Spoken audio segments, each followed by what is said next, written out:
সবর কি? সবর তিন জিনিস, ব্যাখ্যা ছাড়া বলতেছি। এক, যত কষ্ট হোক ধৈর্য ধরে নেক আমল করে যাওয়া, আসসাবরু আলা তাআ।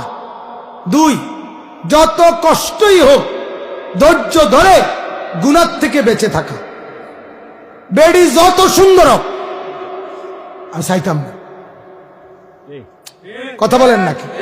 একেবারে বেশি সুন্দর হোক, সাথের দোস্ত বলতে একেবারে আল্লাহ তুই চাইবি না একটা নজর, না দেখবো না।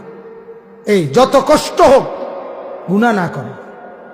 আল্লাহ তাআলা কোরআনে, হাদিসেও আছে, কোরআনেও আছে।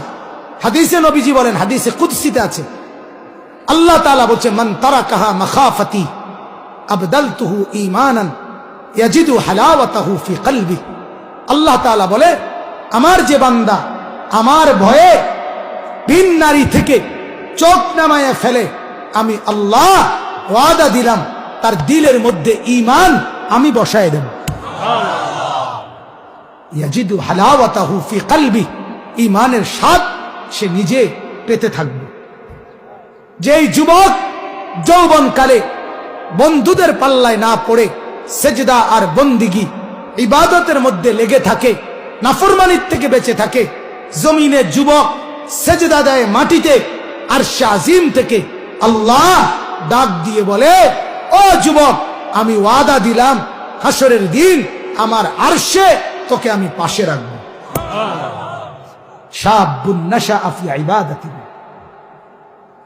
সবর, এটারে কয় সবর। তাহলে এক নাম্বার সবর হলো যত কষ্ট হোক আমল করব। কি করব কোন? দুই, যত কষ্ট হোক গুনাহ করব না।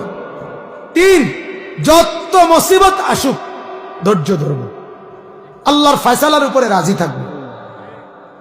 এই তিনটারে বলে সবর। আল্লাহ তাআলা আমাদেরকে তৌফিক দান করেন। তাইলে গুনাহ ছেড়ে দেওয়া, ইবাদতে লেগে থাকা, মুসিবতে ধৈর্য ধরা, এই তিনটা মিলে সবর করা। আর 5 ওয়াক্ত নামাজের পাবন্দি করতে থাকা, নিয়মিত পড়তে থাকা। আল্লাহ ওয়াদা দিচ্ছে, আমার সাহায্য চাইতে যা লাগবে তোমার আমি আল্লাহ দিয়ে দেব। ওয়া ইন্নাহা লাকাবীরাতুন ইল্লা আলাল খাশিঈন।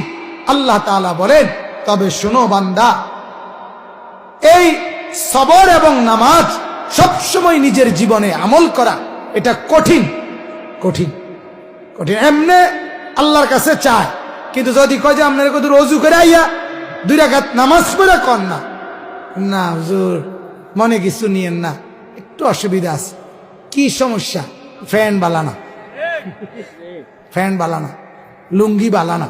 তো বালানা হইলে বালাতে ফুল দেন। ফ্যান বালানা কি? তা ফ্যান ছিঁড়ে গেছে, তো ছিঁড়ে গেলে নতুন বদলাই ফিন দেন, সেই তো ভালো হয়ে যায়। না না, আসলে ছিঁড়া না, মুইতে রাখছে যে, অসিব্য যে, বর্বর প্লাস্টিক যে, মূর্খ।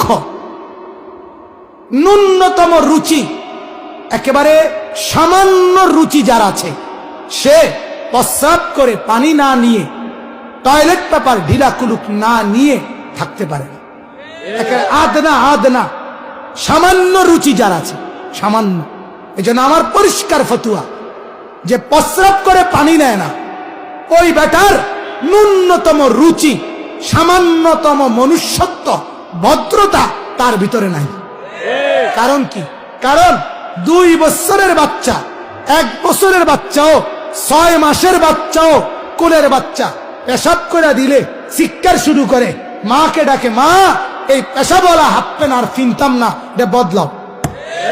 আর তুমি এত বড় 30 বছরের দামরা, তুমি পেশাব কইরা, এই পেশাব নিয়ে লুঙ্গি, এই পেশাব নিয়ে প্যান্ট, এটা নিয়ে চলতে থাকো, আর তুমি কও ভদ্রলোক। থুর বেড়া, ভদ্রলোক কথা বলেন না, এটা নিয়ে ভদ্রতা। অতএব সবার কাছে অনুরোধ, প্রস্রাব করে টয়লেট পেপার এবং পানি ব্যবহার করবেন, বলেন ইনশাআল্লাহ। এজন্য আল্লাহ বলেন, যার ভিতরে খুশু আছে তার জন্য সহজ। খুশু মানে আল্লাহ এখানে দুইটা কথা বলছে। এক, যার অন্তরে আছে আমাকে আল্লাহর সাক্ষাৎ করতে হবে।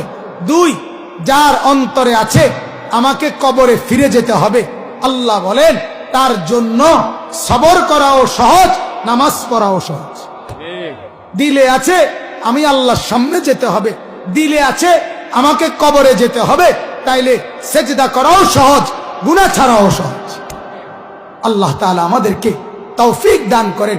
5 ওয়াক্ত নামাজ, হিসাব করে যাকাত, জামাতের বন্দিগি, আল্লাহর কাছে সাহায্য চাওয়া, সর্বাবস্থায় গুনাহ ছাড়া এবং ইবাদতে লেগে থাকা, এই তৌফিক আল্লাহ তাআলা আমাদেরকে দান করেন। বলেন